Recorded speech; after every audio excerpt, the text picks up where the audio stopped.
the 187th BlockTalks, we speak with Rob Viglione, co-founder and CEO of Horizon Labs, who talks about building for communities of builders.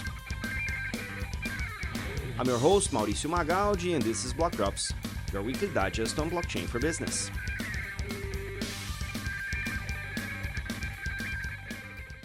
These news are not a form of endorsement, sponsorship, or encouragement for consumption, and are meant for educational purposes only.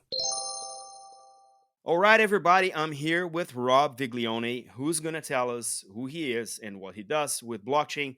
Rob, welcome to BlockTalks. Mauricio, happy to be here. Who I am? I'm Rob, guys. I've been in blockchain for a while. Before we were calling it blockchain, actually, and it was actually the early days of Bitcoin when really Bitcoin was the main game in town. And I got in I wish I could say I was a pure cypherpunk, but probably just missed the age cutoff to be like a pure cypherpunk. And I was a privacy enthusiast, a libertarian, and that brought me into Bitcoin. Tell me how it was finding Bitcoin. How did you find it? How did it find you? And I think maybe more importantly, what triggered I need to be involved into this? Yeah, I mean, so probably multiple things. Like any good Bitcoiner back in the day, I had a Bitcoin dealer. It wasn't quite as easy to buy Bitcoin, I would say I got into it really. I was a physicist and mathematician, so I didn't really answer your question, your first question of who am I. I studied physics and math, and my first job was actually with the U.S. Air Force as a scientist, working in what's today the Space Force. Back then, it was called Air Force Space Command. And I just loved, science and math. And when Bitcoin came along, like my hobby, taking the tools of science and math, my hobby was economics. And, it just looked like this perfect blend of technology and economics. And, I just went in wholeheartedly. I would say my biggest mistake was if you were to figure out my username and track me down on the Bitcoin Talk forum, you would see that one of the earliest things that I did was like posting, hey, I will tutor people in physics for Bitcoin, right? Well, I had no takers. I wish I did. I would be immensely wealthy right now had I done that successfully. But so then I got into basically following the community, participating on the forums and so forth. But it wasn't until I was living in Afghanistan. Actually, I was there for about 18 months. Working with the military. I was doing a counter IED mission, and while I was there, probably the important takeaway was when I started talking about Bitcoin, and I started just kind of educating people, holding seminars about what is this crazy Bitcoin thing. Where I saw the biggest uptake or resonance was with people living in Afghanistan who realized that currency, the Afghani, was absolutely worthless the moment that the U.S. Exited Afghanistan. So the idea of kind of an international type of currency, an international type of store of value, just really, really resonated with people. And then I parlayed that into my next gig, which was I had the opportunity to switch careers, went back for my PhD. This time, like a lot of physicists, I followed the path of going from physics into academic finance. So it was finance and economics. That was my PhD. And I just had the good fortune with right timing to be able to focus my academic research on cryptocurrencies. And I got my PhD dissertation done in crypto finance, taught a couple courses at the University of South Carolina. So it was just a really nice thing. I got to participate early on in the industry. Things like, I was ground floor when DeFi started with a project called Aave today. Back then it was called ETHLend. I was one of their first advisors, kind of angel investor across the space. And just kind of, it was an interesting, wild ride with kind of good luck, good timing, and a lot of stupidity along the way. And a lot of fun, I bet, because the type of discovery that we are now able to perform is absolutely different than what you would consider regular markets, I want to say. Now, you're not just doing that. You're not just doing advisory. You're past your PhD, which I want to maybe assume it was one of the early PhDs in this particular subject. May have been the first, honestly. And back then, it was really sparse pickings in terms of academic research in this area. That's awesome. And in this interesting overlap between your Bitcoiner early days, you working for the now Space Force, is there any overlap between you and Jason Laurie, the author of Software? He's a military guy in the Space Force, and I want to say he is a I don't think he's a maxi, but he understands Bitcoin through different lenses than most people. Is there any overlap between the two of you? Do you know the thesis, and what are your thoughts around it? I don't, so I can't really speak to if there's overlap. I can definitely give thoughts about where I see the space industry going, how I view kind of national security threats and so forth. But yeah, I can't say that I'm familiar with him or his thesis. Cool. That's it. Well, I mean, then there's I'm it. If not a you're a maxi. reader, just go read Software because it's a very interesting Yeah. subject. Now, what is it that keep you in the industry? Because you've been early in the ICO DeFi days. You've been early in Bitcoin, first one to ever write a PhD thesis around cryptocurrency. I know it probably sounds silly, but what are the things that excite you today? It's not silly, actually. So, what it didn't say in that introduction was I'm really a passionate kind of like economics oriented libertarian, right? So for me, it was the opportunity to change the world and just create new things that are more inclusive and bringing people together, right? And that's a very lofty, high minded thing. But what excites me today? So what I'm doing today, actually, I'm CEO of a company called Horizon Labs, and Horizon Labs specializes in like a little like esoteric piece of cryptography called zero knowledge proofs. You guys at Midnight are also extremely familiar with zero knowledge proofs. Um, but like we apply it in two different ways. So one is we're the core builders for a project called Horizon, which is actually recently announced that we're pivoting that to actually be the privacy part of the base ecosystem, like the Coinbase to base ecosystem. So we're launching that as a privacy layer over there. For basically, you can think of that as an execution layer where like DApps, these decentralized applications that care about privacy can have all of the tools at their fingertips and integrate that seamlessly. The other thing that we do, which is the other part of the ZK or privacy or really cryptography value chain, is a modular blockchain called ZK Verify, which does nothing but verify ZK proofs. That's all it does. It's designed to just be single purpose, best in the world platform for verifying ZK proofs. So you can see the way we're tackling this industry and where my passion lies is actually injecting at scale this type of privacy technology and also just cryptography that does more than privacy. Cryptography has other applications in Web3 and beyond. That's my passion. That's what I'm working on. And I built what I think is like the perfect company to be doing these things. We're about 65 super passionate people that came together. We just have a great way of working together and executing, delivering. And right now we're just really excited for these two big projects. Love that. How did you come across that? How do you go from ICO days, advisor, investor? I mean, I know you've done the whole crypto thing early on in your PhD, but what was the thing that presented itself in front of you that made you think, well, I should put a few years of my life into building something around this? Well, I've had two competing dreams of mine. One is just kind of immersing myself in furthering human knowledge, right? And hence the academic angle. The other dream, though, is the entrepreneurial angle. And I would love to go to my grave at the end of my days knowing that I've created hundreds of thousands of jobs for people out there to give them opportunity. So like I just was again kind of like dumb luck, right spot, right time. In 2016, when Zcash launched, we saw the first implementation of zero knowledge proofs on a blockchain to do something super valuable like obscuring, providing privacy for transactions. I was blown away. The implementation of this technology was still in its earliest days, but like right away started thinking I need to be part of this and I want to take it in another direction. I think what Zcash has done, what they were doing, what they have done, is phenomenal, and they've made a massive contribution to the world in bringing this to market. But this technology, that was just a starting point. So now we're talking about a type of cryptography that could bring like real privacy to public databases, to like the public domain in a way that's really useful. So like the opportunity just hit me. So in 2016 with Zcash, like I was with a small group of people that wanted to just kind of fork that and go in a complementary direction. Like Zcash is working on coin privacy for transactions. We wanted to work on application privacy, right? And like I would say we were probably too early. We're super enthusiastic, and we had this super enthusiastic community behind us to help bootstrap this thing.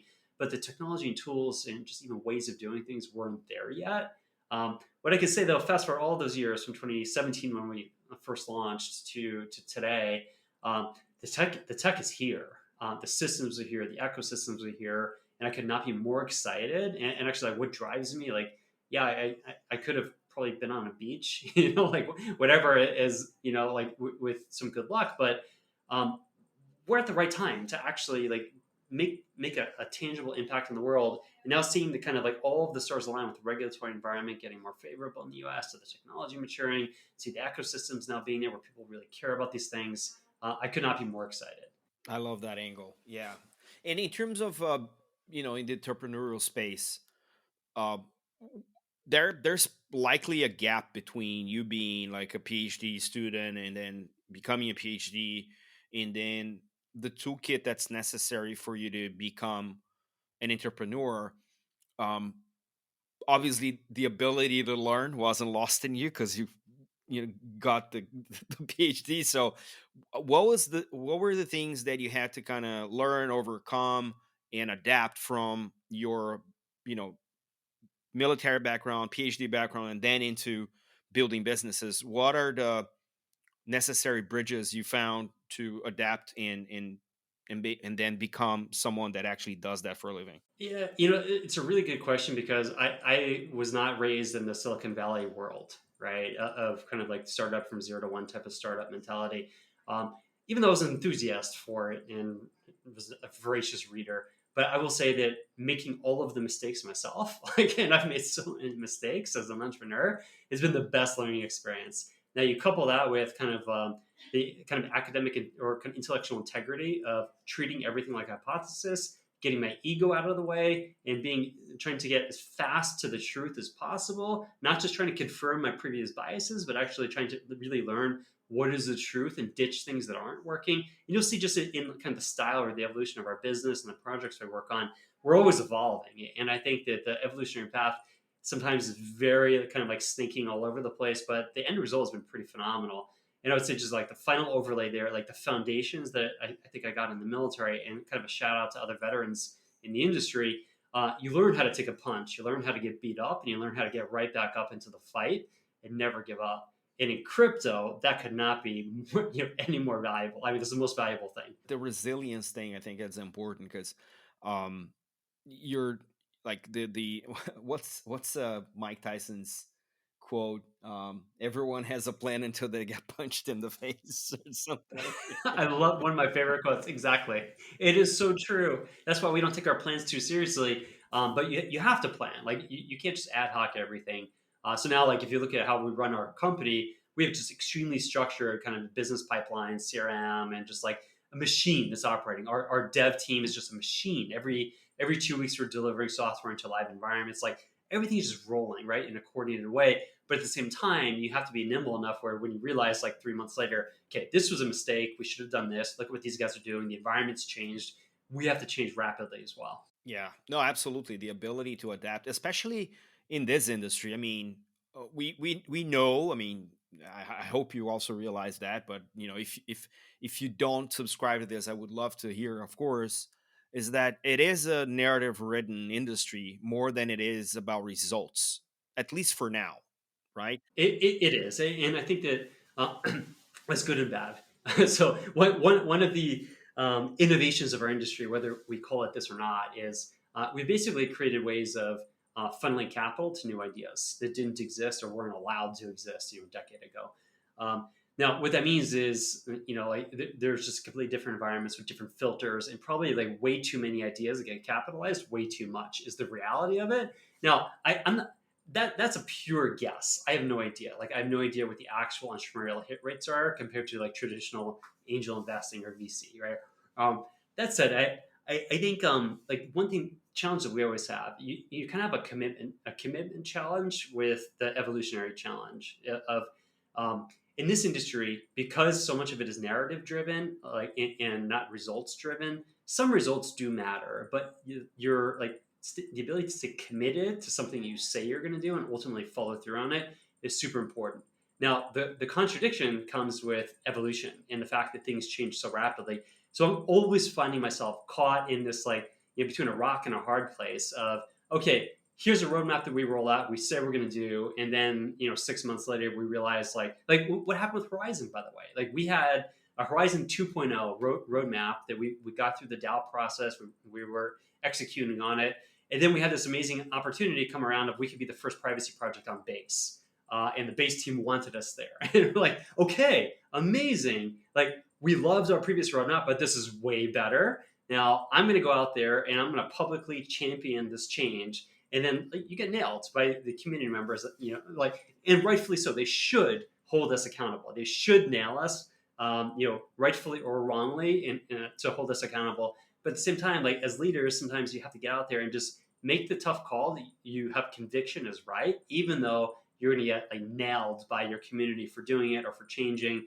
It's a balancing act. You don't want to change every day, but at the same time, you always want to be open to the best opportunities that are out there. I want to double click on that process. I don't. I maybe not as much of an interest as to how that opportunity came to be, but you mentioned two things that I'm pretty much into, which is obviously privacy and zero knowledge and all that, but also DAOs. I think DAOs are an amazing experiment in humanity, not in organization or whatnot. It's with humanity. And so can you kind of walk me through the process of, okay, we have this proposal which is coming from an external body from this governance organization. How does this play out? Can you give us a little bit of a play by play on maybe what happened, but also how these things transpired across the community and through the mechanisms of the DAO? Totally. It's such a good topic because, and it's timely because I was literally over the last weekend in like, Twitter X debates with some of our community members about our DAO in the process. So what happens with these DAOs? Like we're creating a framework that is imperfect, like absolutely imperfect, where like in our case with the Horizon DAO, it's a pure stake weighted decision process. So you have to hit certain stake thresholds and vote. Like you vote with the amount of Zen that you hold, and if a threshold is reached, like a community decision is ratified, right? Now we all know that there are large stakeholders in every ecosystem. Like Horizon Labs, my company, like me as a founder, like I'm a large stakeholder. My company is a large stakeholder, and here I mean Zen holder. And we choose to participate. Like one, because we didn't just grant ourselves Zen at launching the project. We bought it. We earned it, like over the course of 8 years, right? So it's like, we absolutely have a right to the Zen that we hold, and like there's no one more invested in our ecosystem success as we are, like from the economics perspective, and also from like the pride perspective. Like this is my life, for like every day since 2016, right? So the way it works for us is we use Snapshot behind the scenes, just so we can actually do on-chain stake snapshots. We use Discourse for community engagement. And we have just a process where someone has an idea. It's called like a Zen app, a Zen improvement proposal. And they post it to Discourse as the idea. Community opines on it. We have debates, discussions, gets modified. And then at some point when we think that's mature enough, we post it to vote. Now, voting has thresholds, different categories, depending how we structure the election, whether it's like pure yes, no, or whatever. And then we have different controls, right? So we have a special counsel that can veto proposals if they're illegal, for instance, right? This is how we do like decentralized governance, right? You have checks and balances as well. And then it goes down to like, I'll tell you behind the scenes what happens. And maybe this might be interesting to our community members and others is I go out there and I lobby everyone I can of like, here's why I support this idea or I don't support this idea. What do you think, right? And like I know who the major stakeholders in our ecosystem are, and like major stakeholder doesn't mean major Zen holder. Major stakeholder means people who are like important community members who have a voice, who have been here for since the beginning or been here for many years, and they show enthusiasm and participate. I go out there and I reach out to all these guys, share the proposal, share the thoughts behind it, open any questions for what they think, and like this is the way the political process works. Is we want to push something through like human beings to ultimately decide on it or not. Some flack that we have is because Horizon Labs and insiders like myself, like founders, have a bunch of Zen again that we bought, right? People don't like that. Okay, if we choose to support a project like and we get some like other community members behind us, like it's going to pass. Um, my point is like we made a clear decision as well for healthy governance not to hold like more than 10% of the token supply and compare that to other projects that own 20, 30, 40% of their tokens. Like we're like the Boy Scouts of the industry.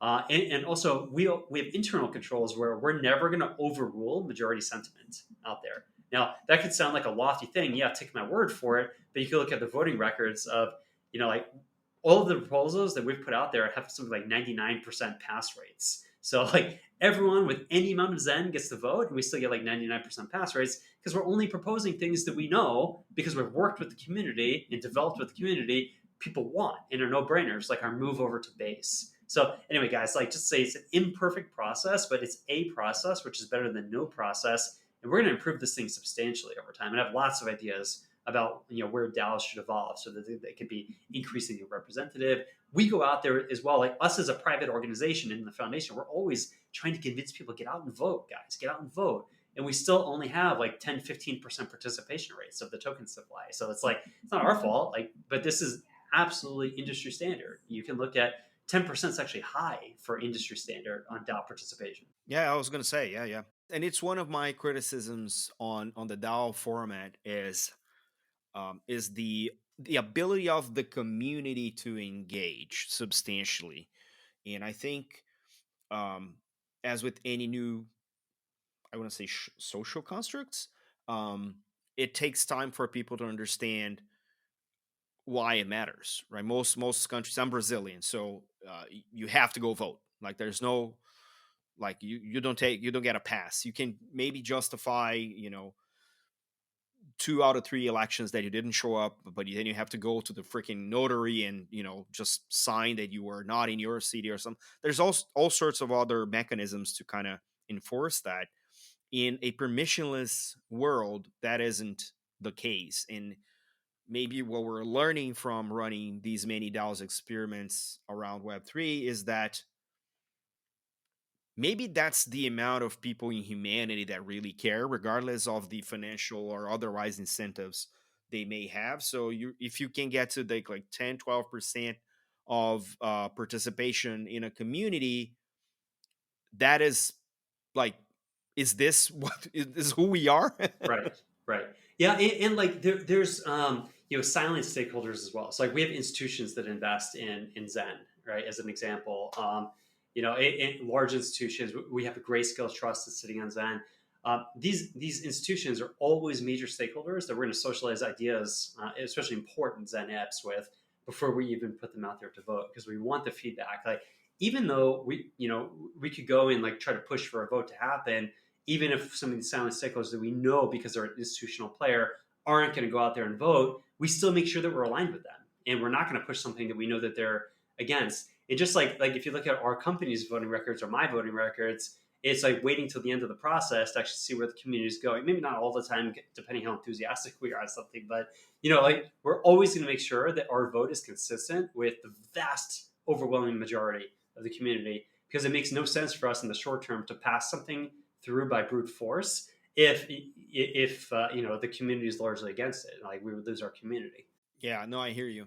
Now, let me just switch gears a little bit and try to capture from your experience, because we here at the Block Drops podcast, I say we because it's me and the community, but we love use cases, and as the audience knows, I build a protocol which is heavy on ZK, and you're building Horizon and heavy on ZK.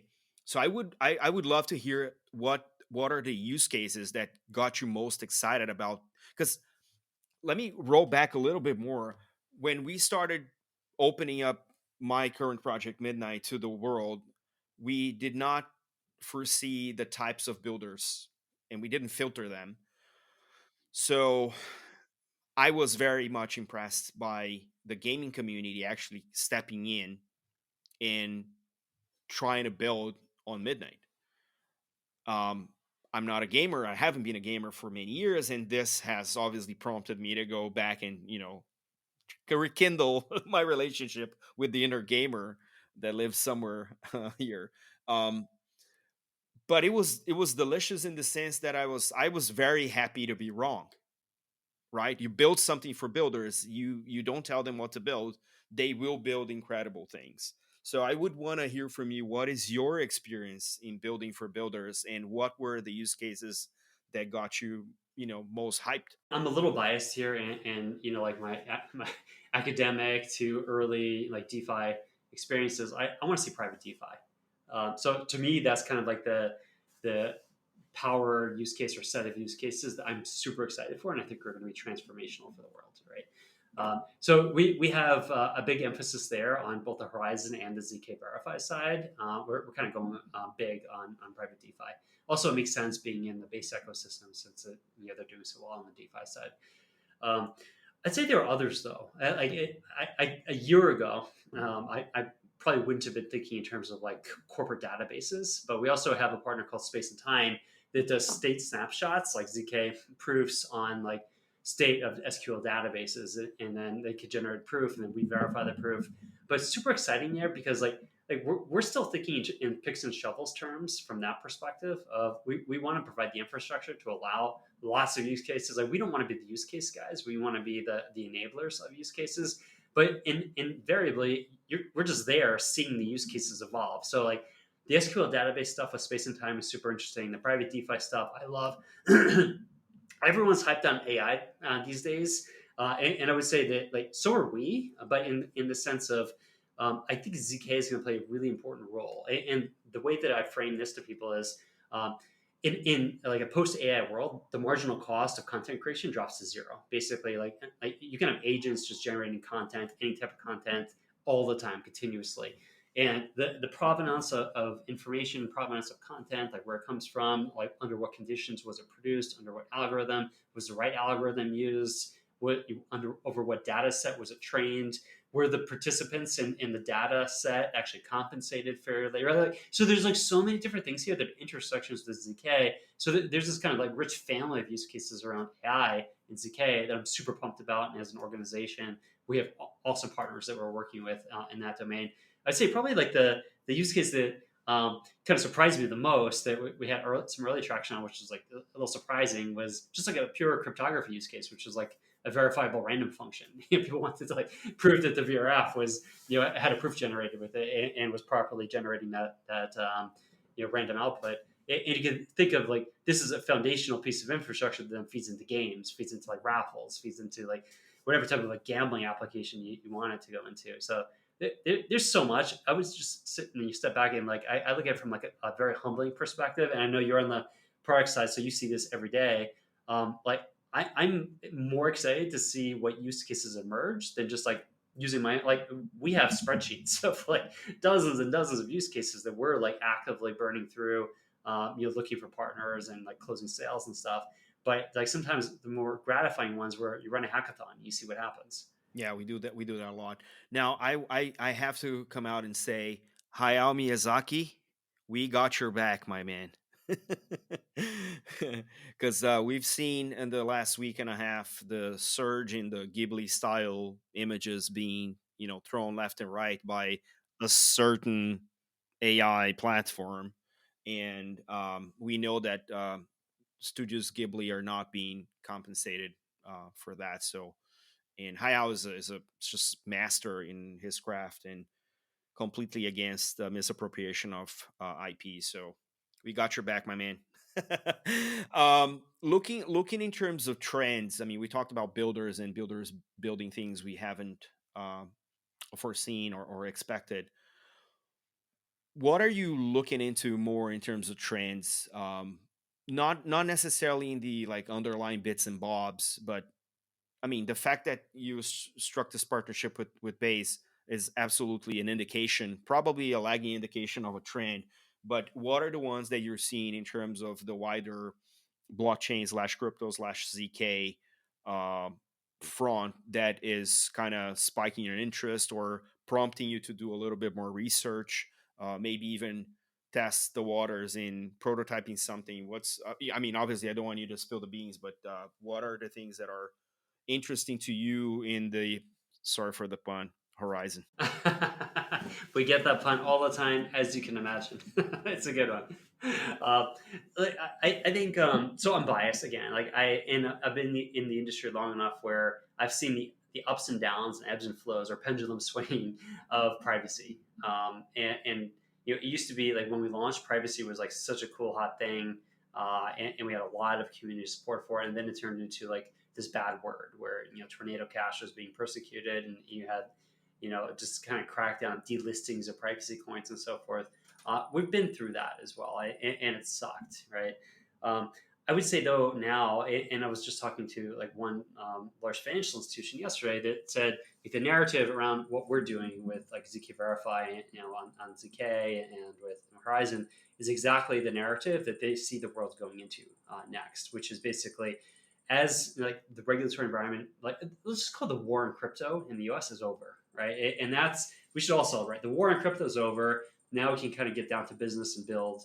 And I think that there's this like huge like awareness now, like especially from institutions, that if they're going to come on chain, they need strong privacy. They all know it. So I think privacy is going to be here in a really big way. That's probably the kind of centerpiece for what I'm most excited about. Then there's things around that, kind of enabling technologies. You can think about things like zkTLS, like when you can actually get information like from some other server somewhere else in like a secure way, in a privacy preserving way. In like a simple example here, if maybe some of your listeners haven't like delved into zkTLS yet, like I could like in theory at least go to my bank's website, like log into my portal there, and like TLS has a secure handshake with the bank server. We could generate a ZK proof on that, right? And the ZK proof could potentially show like data that's presented or served by that server to my browser in a privacy preserving way and bring that stuff on chain. So imagine if now DeFi could be enriched with things like, well, Rob has a net worth more than X. Rob always pays his bills on time. Rob, I don't know, has an income greater than Y, right? So like whatever it is, like imagine like actually baking these types of attributes now into products like on the DeFi side. It's a world ready to explode. So anyway, that's kind of like a sampling of some of the things that are just top of mind for me. Yeah, I have a background in financial services, and I usually joke that 10 years ago, if you told me I was gonna get excited about regulation of any kind, I was like, "No, you're drunk." Yeah, and now we are. Me too. Me too. Exactly. Yeah, for me though, it's just like this war on crypto was stupid. It was so stupid, and it was politically suicide for the Democrats in the U.S. to do it. Not to get into politics, but it made no sense, right? Um, and like, thankfully, the war's over. Now we'll see where the regulation goes. But like, I'm just happy that the war's over, and now we can actually be kind of an accepted industry and like use this technology for good. Yeah, just focus. Yeah, yeah. It clears the path and hopefully gets clarity. Now, I do have concerns about deregulation. I lived through the 2000s and early 2010s where the deregulation actually threw the world for a spin. Um, if this is going to be the backbone of the future financial services infrastructure, we have to do better than just deregulate. We have to do better regulation, hopefully on chain regulation. Why not, right? So that is a new paradigm that the regulators are going to have to come to terms with, because right now, because most of the regulators are central banks and we're implementing the decentralized paradigm, they don't live in the same dimensionality. I usually joke that current day regulators are 3D beings trying to move a 4D object. They don't really Exactly. understand what's going on. So hopefully, with more of an incentive to actually pay attention to this space, they come to terms with not with the technology. I don't think the technology is the core of the issue. Is more the decentralization that is the core of the issue that they need to understand. I want to say so. Yeah, absolutely a challenge. Now, um, one thing that I've been asking for, kind of try to get the data points across Web3 this year. Um, we're not getting any younger. This is a 24/7, 365 industry. How do you keep yourself healthy working here? So funny you say that. I happen to be sick right now, so I'm not doing a good job apparently. No, actually, I feel like I am. I mean, for me personally, like I love my work. I'm obsessed with it. I do have a family though, so it's really important to me to spend my time with my family. I'm fortunate to be able to like work from home, like often, and then travel to the offices that we have, to work in person with the teams. But like for me, like it's I walk a lot. I go to the gym. I mean, you probably get this too much from Silicon Valley CEOs these days, but I love martial arts. So like I've been training a particular type for many years now. So I love the combat types of things. I mean, going from like former military. So like those are the types of things that like I have strong hobbies and passions of mine, including learning Spanish, Italian, and like other things. So like I think it's really important in life, like pursue your passions, like in this Web3 stuff that we're doing and ZK and everything we talked about today, super passionate about. But you have to have other things that, if nothing else, just distract you so that you can recharge to come right back into the fight. Yeah, I'm with you there. And in terms of the industry, we obviously talked about the regulation and deregulation aspect of it, but there are other things. I want to know what is the top of mind for you in terms of industry thing to fix. That if we don't fix it right now, we're going to work another 15 years here and then figure out that we just landed on the same place because we didn't fix this one thing. What is this one thing and why? Hmm. That's a good one. I mean, like if there's one like general theme, I would say like stop the fraud. Like there's just way too much fraud in our industry. And now here, like I'm really talking on the margins because if you go through whatever Coin Market Cap Top 200 or whatever, like you're gonna get quality projects. Not everyone, but like you're gonna get quality ones.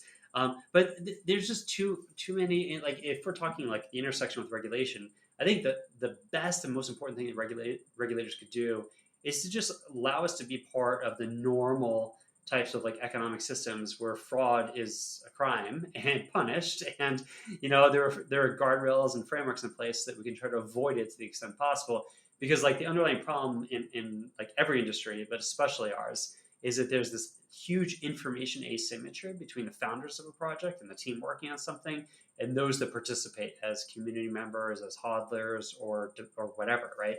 And it's that information asymmetry that should just be like a kind of focal point of regulators, and really like 80-20 rule, guys. Like go after, spend 80% of your time going after like the big 20% of the issues, like the real problems. Like SPF shouldn't happen, like the type of like where FTX collapsed with SPF and kind of the fraud that happened there.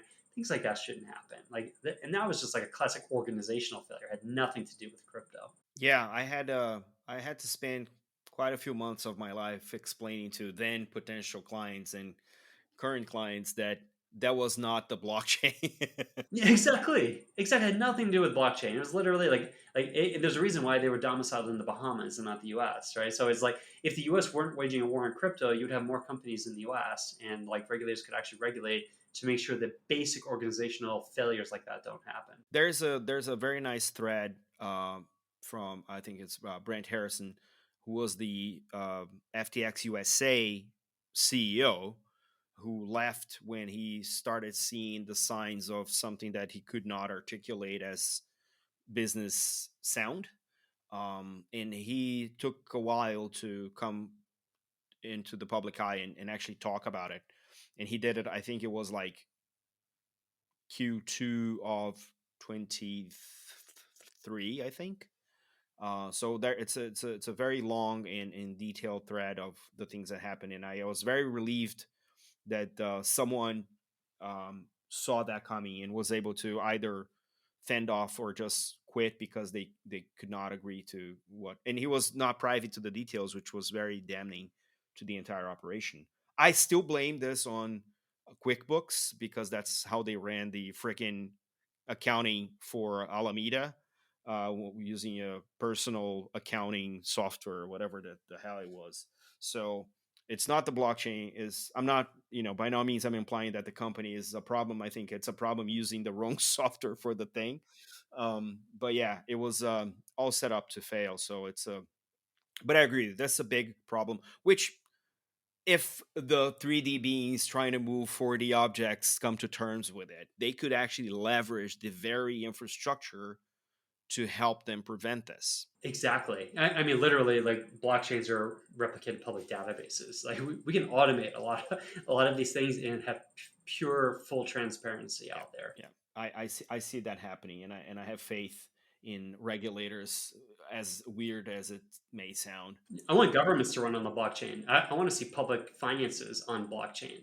Like I want pure accountability. Yeah, imagine running like a public RFP on chain Yeah, with automated bid and offer for public project. So it would be amazing. exactly. In tracing money, right, and like seeing who the participants are in these things, and like if not the participants, the names, at least like attributes of them. Are they related to the person issuing the RFP? Right? Like I mean, like these are the types of things that like fraud like this shouldn't happen. So like I mean, I'm dying for the day where government finances are run on smart contracts on chain by AI agents. Like would make me happy as long as we have agency into what the objective functions are, right? I had this conversation the other day about the vision of like code is law, and it was very interesting. It was Itai Tuckman who's been here on the show, so it's always a great chat. In terms of welcoming people to the industry, we still have a lot of jargon, and also we misappropriate acronyms from other industries and we bastardize them, thinking we're the first to come up with RWA as an acronym. Good lord, right? um we don't make things easy for the newcomers. It's improved, but we don't. So when people reach out to you, like from your school days or from your military days, like, hey Rob, I see that you're doing great strides, going through a lot of fun stuff, creating businesses and technologies. What do you tell them? Like, this is your welcome to crypto kit, go do this or go read that. What is this? It's a really good question. I would say the Rob of a few years ago would have said, and this is what I gave my students as a curriculum, was Andreas Antonopoulos' book, Mastering Bitcoin, and then Mastering Ethereum, right? So those are my go-tos back in the day. I would say now, like at least as a company, and like I feel more, or not, I feel more questions, but we have a hiring process. We're always onboarding new people. We have a pretty locked down onboarding process now. Like we have like like all company documentation, training materials, like everything just like available in like repositories and like schedules for people to come on. But it's one of these things where back in the day, we used to like really look for. It's kind of gone like a pendulum again, like swinging of like there weren't a lot of crypto experienced people back in the day when you're looking to do hiring. Like you would have to hire people that didn't have industry experience. Then we went into this mode where okay, we only want people with industry experience because we hired too many people that just didn't care about the industry. And like you have to be passionate about the industry, even if you don't like have the experience yet in the industry. You have to be passionate about it, in my opinion, for us to want to work with you, right? And now like I think the pendulum is going back the other way, in that now there's a lot of industry experienced people, but that doesn't mean they're always the best people for their role. So now like we're kind of recruiting just really best people all around, even if they don't have the experience, because now we're just much better at onboarding them. But there's a learning curve. Like I think you nailed it, and they're like this is not an easy industry to just dive right into. It doesn't matter if you're an engineer or a business person or a lawyer, right, or whatever part of the business you're on. Like it's going to be challenging for you to come and get the jargon, get the history, get the rules and regulations, get the norms and cultures, right? We do need to do a better job there as well.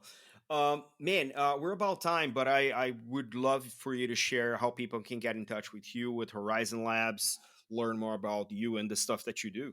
Yeah, I mean, maybe like to my detriment, I'm always available on like our comms channels or on like social media. So like, probably the best thing is if you want to reach out to me directly, I'm come to our Discord or come to like just reach out to me on X, Twitter. It's Rob Viglione there. But I would say that like if you're into the things that we're doing, like at Horizon Labs, now just keep in mind it's Horizon, like Zen, because Zen is the the Horizon cryptocurrency that we've been talking about. Horizon Labs.io. You can learn about the two projects that we have going on. So from execution layer with privacy on base with Horizon to modular blockchain doing ZK with ZK Verify.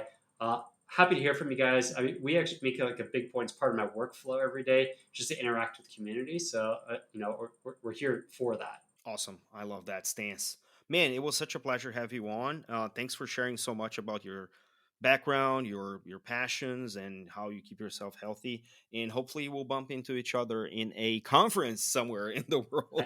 I have no doubt, Mercy. So, I'm always seeing the midnight crew. So, We're very very much everywhere. So yeah, absolutely. See you then, my friend. Take care.